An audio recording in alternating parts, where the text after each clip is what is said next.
WRI and team to incorporate me as one of the panelists, because I am a real learner, observer, analyst, as well as I have got my own recommendations and findings with respect to city of Kochi.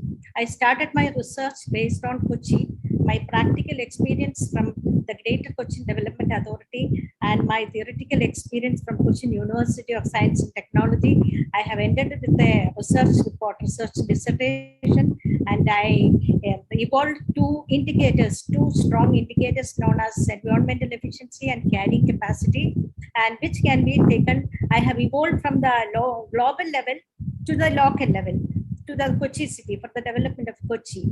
And in that perspective, I can analyze this energy efficiency is a real stepping stone for attaining environmental efficiency, because world's the major part of environmental efficiency is energy efficiency. But energy efficiency cannot be seen in isolation.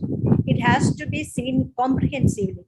That is why this environmental efficiency concept has been evolved, which is nothing but equitable human development achievement with respect to a city, with respect to divided by ecological footprint. That means ecological footprint. That means it's a comprehensive index developed by some scientists across internationally. That means it is a comprehensive index in global hectares, which includes energy, the land, and the performance of the land. That means the productivity of the land. All these things are combined.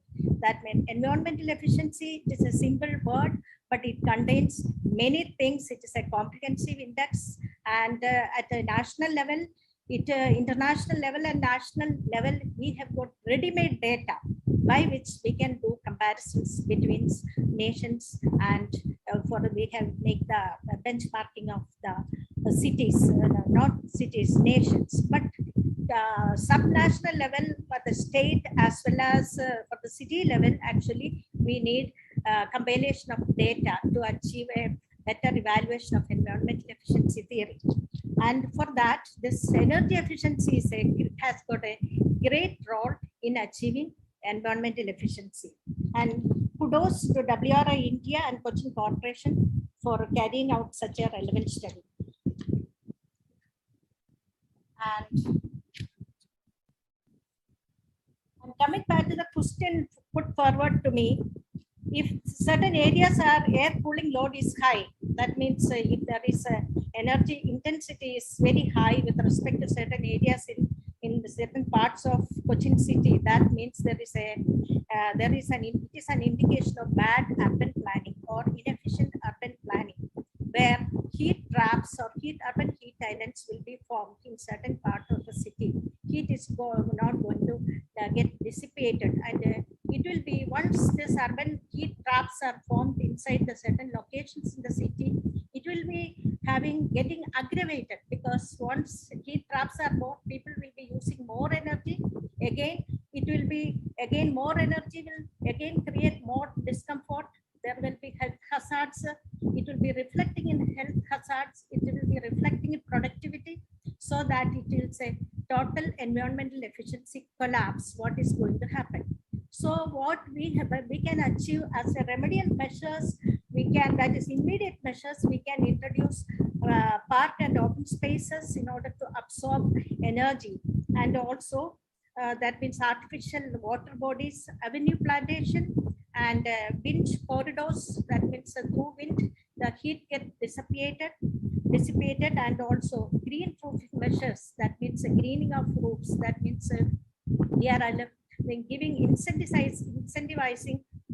incentives for green roofing measures, that people are using, that is planting vegetation on the roof, and also cool roofing measures, where we will be painting with the light color, so that most of the light will be reflected back and it will not be absorbed. Also, the limiting the air conditioning between 20 and 28 degree, that is also advisable for that means because when the energy cooling load increases, what happens? The rich will be reducing their thermostat to 16 to 17 degree, while the poor will be getting the brunt of all this heat. That means again the inclusiveness or inequality dimension for the sufferings also increases. That means in the environmental efficiency, all three factors are included. That means energy efficiency is a stepping stone for attaining energy, environmental efficiency, and environmental efficiency.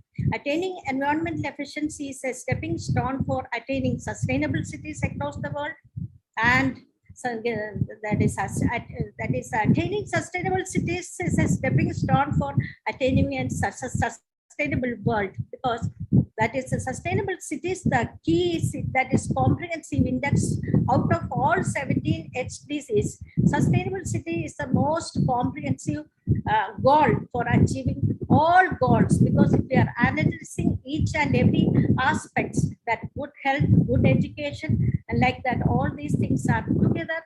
The sustainable city achievement, through sustainable city achievements we can attain. That is the actually this environmental efficiency, this theory is an innovation and based on the research dissertation, but it is yet to, the world has to notice it. Then only there will be some collaborations and some efforts will be made in this direction. Again, I told you that there is a heat traps and there is a cooling load is high in certain parts of the city, because that is in 1980s, 88, 89 and all, when I was used to do my, that means a research report in connection with my Kochi study in my post-graduation thesis. What I understood is that urban heat island formations are in dust that is 30 decades ago itself it is there.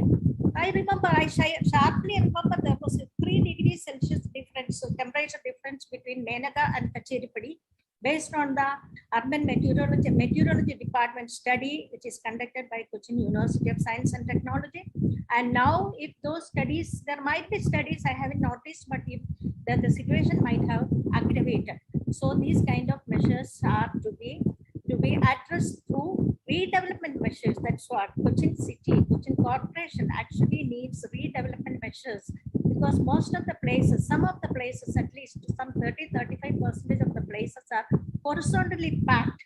That means it's less ventilation, less dissipation of heat, and also the slums, and also some of the housing units there in Panambali Nagar, especially LIG, MIG units with the compromising front, side, and rear open spaces, and also the West Kochi housing units where there is horizontally packed. All these places needs redevelopment. Through redevelopment, we can attain environmental efficiency and energy efficiency.